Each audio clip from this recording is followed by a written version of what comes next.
Hello friends, fellow South Africans, welcome to another episode of Iconoclast Knowledge Bureau. Here we meet and talk about ideas that are really shifting our world in spaces. Our iconoclast for today is Mqondisi Gumede, Director at Fog Communications, and before that, he was an executive at SA Tourism. And Mqondisi penned an interesting article where he talks about why it is that we are thinking about the SAA question wrong in the first place. Should it be making profits? Should it be making losses? And are we as South Africans perhaps adjudicating it as a strategic asset incorrectly? Ngo, before we even get to the question of SAA, should we as a South African society be thinking about our relationship with SOEs and whether or not they are profitable, and should they be profitable? I think that's something that we absolutely have to do. But I think what we need to do is we need to just zoom out a bit and get a bit of perspective. Right. So SOEs, we need to evaluate whether or not they're strategic or not. But in the case of SAA, let's just take a look at what's happening in the world, because I feel that the emotion that's clouding the space might make this difficult for people to swallow. Sure. So let's look at the Star Alliance. The Star Alliance is a global alliance of the biggest carriers in the world. Sure. Okay.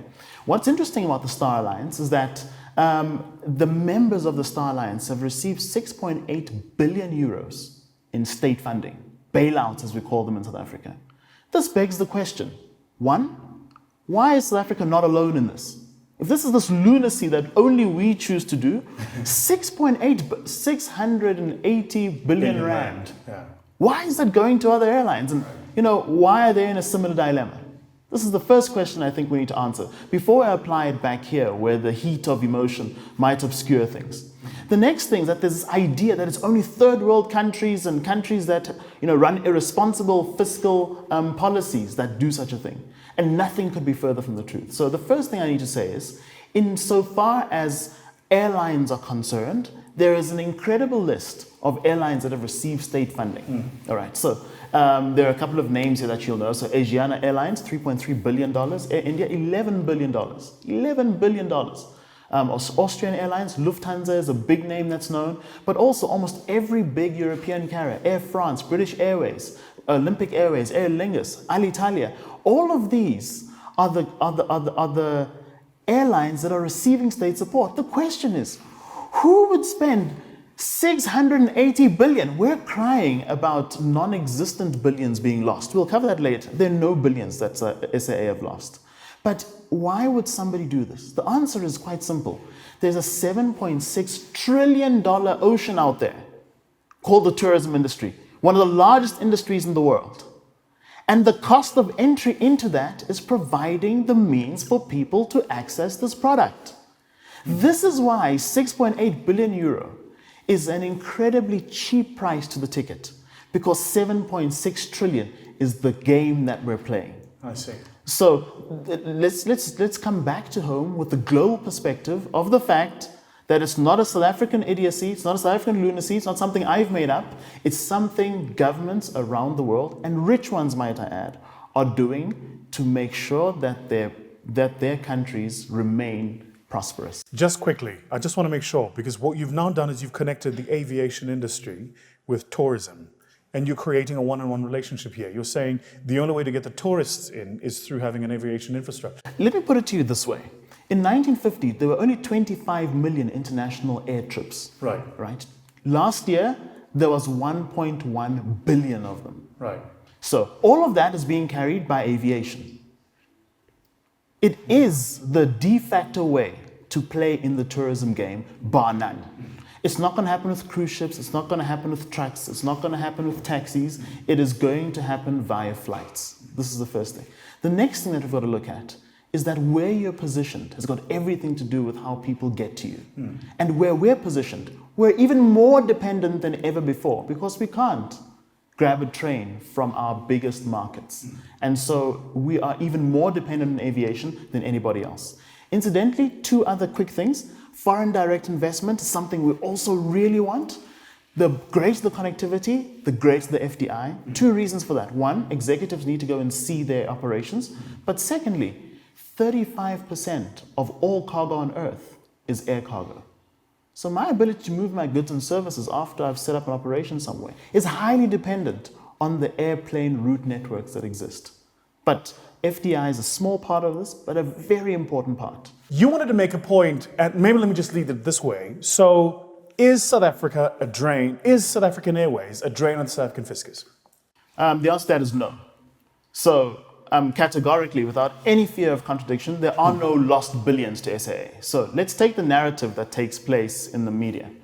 Ever so often, SAA applies for some kind of injection. We call it a bailout. Right. And I think we've seen that there's been a whole range of calculations, but we're going to choose one that's going at the moment. 23.8 billion is the amount of money that's alleged to have been thrown in the dustbin of SAA.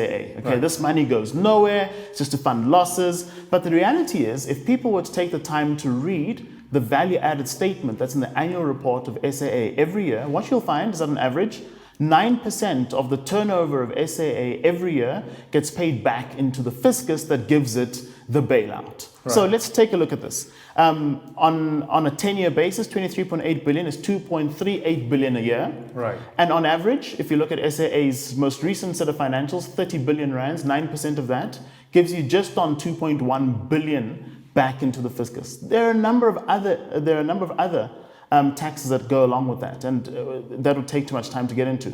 Obviously, a bigger SAA gives more taxes to AXA, there are more passenger fees and those types of things. Those people in turn then pay higher taxes, so the fiscus is swimming. The fiscus, South Africa there's not a single South African who's lost a single red cent on bailing out SAA. They may have lost it on something else, but at no point has SAA taken more from the South African taxpayer than it has given back. This is point number one.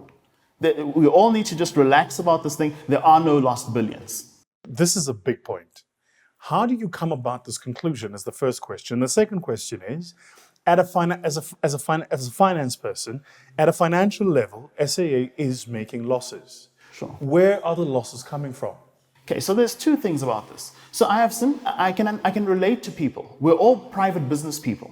So our P&Ls, if we make a loss, if you and I get into business and make a R1 billion loss, we'll have to fund that R1 billion between us. Of course. When we're looking at SAA, we're taxpayers, and we need to look at it from that basis. So when the fiscus takes money and puts it into SAA, they also get tax money back. Sure. So on a net fiscal basis, there is no money being lost at all. If you and I were to buy SAA, like people are saying some other entity should come and privatize it and buy it, that entity wouldn't have the benefit of the tax revenue. You see, taxes are not paid to you and I or to British Airways or any other entity that is not the national fiscus. The fiscus of South Africa must own SAA for the reason that they are making the investment. They also get the return. It only works for that single entity on earth. They're the only people that are at no risk in giving 2 billion rand to SAA because they're going to get the 2 billion rand every year without fail. Where are the losses coming from? So the losses are coming in from two places.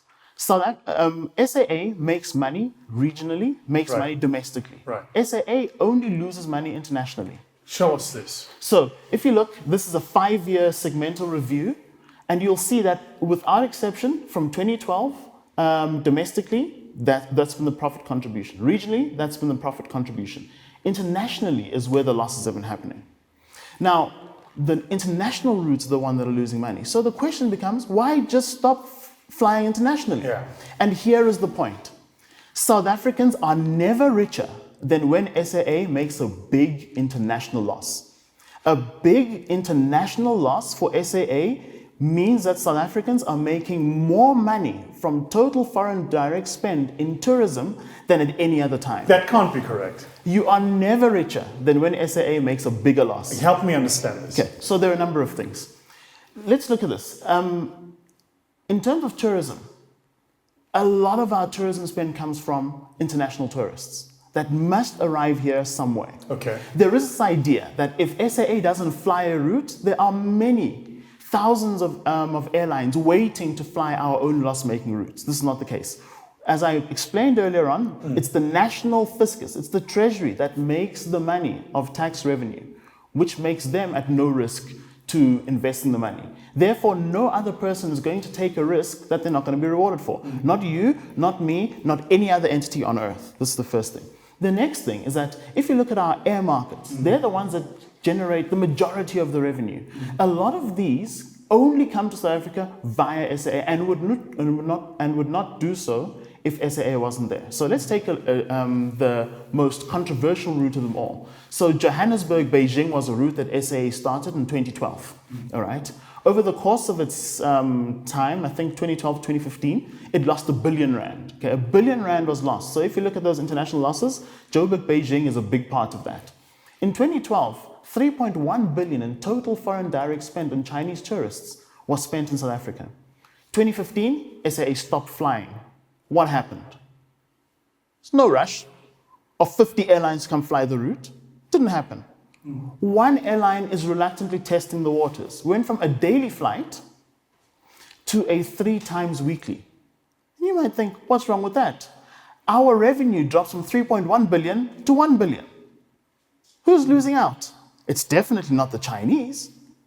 We're the ones that are 2 billion short on a 300 million investment, which is doing quite well, might I add. Okay. So there are a number of things about that we've got to consider.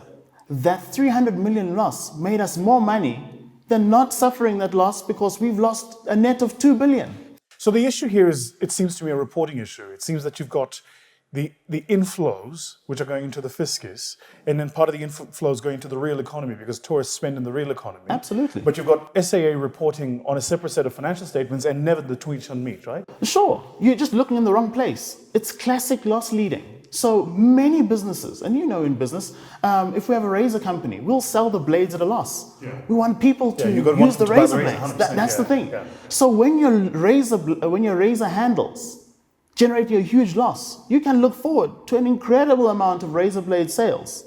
Same with the gaming console. It's not the console, it's the CDs that people buy. You know, Call of Duty 5 and Grand Theft Auto 55. That's where the money's made. Whenever SAA makes a huge loss, that's when South Africa is most profitable. Think about it. South Africa's GDP and the contribution that tourism makes to it. I mean, crossed 4 billion at the beginning of 400 billion at the beginning of this year.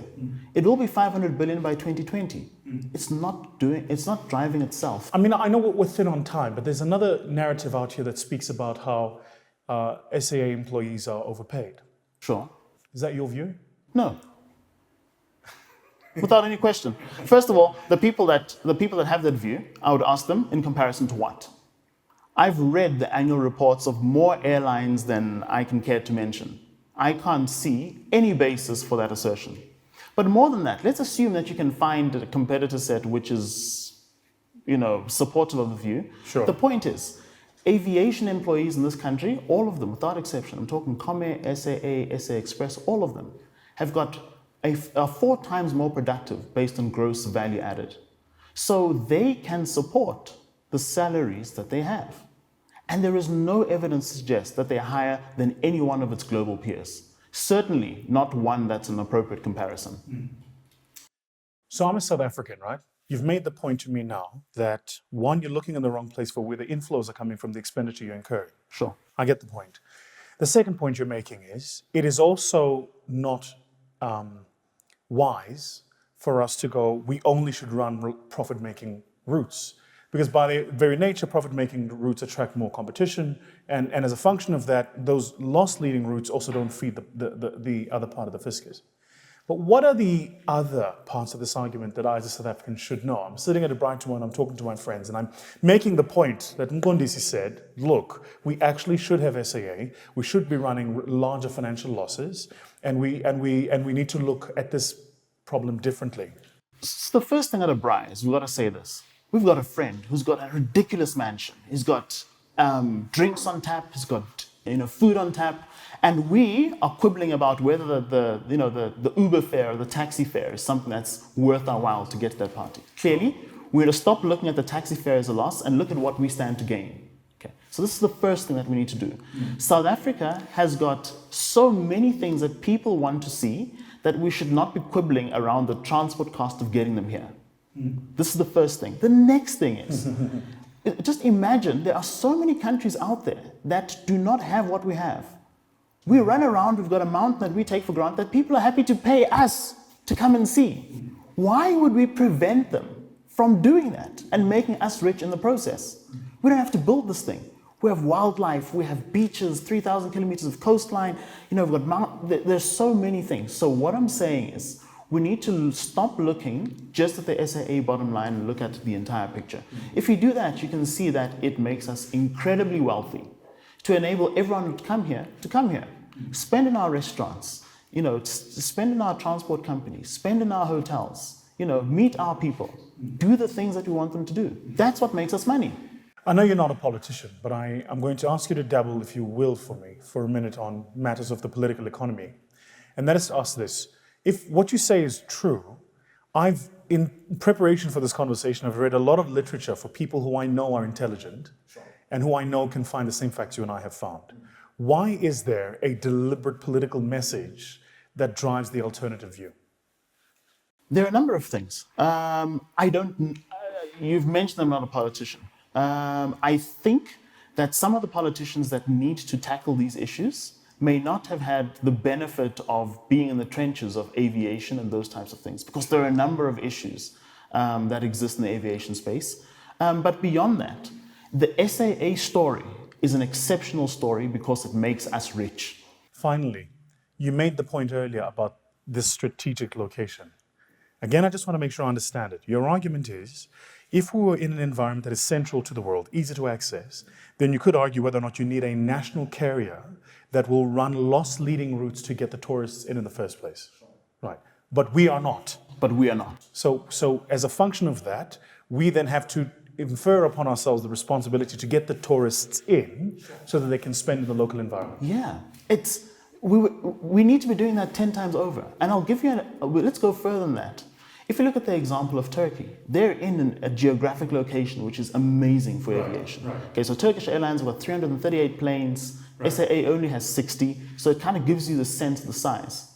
They are a destination that grew to 42 million arrivals at its peak, largely because Turkish Airlines made the investment of getting people here. On average, Turkish Airlines ran routes that increased by 410,000 arrivals, those routes that they ran to get people into Turkey. Why? Because they understand that people spend money and it makes them money. That's why Turkish Airlines is that size. And it's in the Middle East. It's in a favorable position. Even in a favorable position, it makes sense if you have the tourism endowments, and we do. So if we didn't have them, it wouldn't be worth our while, because we'd be asking people to come and see something and don't want to. But people are queuing up, and we're the ones that are turning them away to our own economic and financial detriment. Why would anybody do that? So, in conclusion, keep SAA or turn the continent around and put South Africa in the Middle East. And even then, still follow the example of Turkey and make sure that if people want to visit you, you make it easy for them. Make it easy. Yeah. And it pays you. This is the thing. It's profitable. Yeah. There are no lost billions. Let's let people make us rich. Yeah. Let's not panic and be emotional. There you have it, episode 2, Iconoclast. Ladies and gentlemen, thank you very much, Mgonisi, for joining us, and thank you for your thought leadership. We'd be keen to hear your comments in this conversation. This is a big one. It's controversial, so I've no doubt a lot of you here will argue and agree or disagree. I'm looking forward to those of you that are what we might say pen pal analysts, yeah? So thank you. Send us your comments and thoughts. Until next time. Cheers.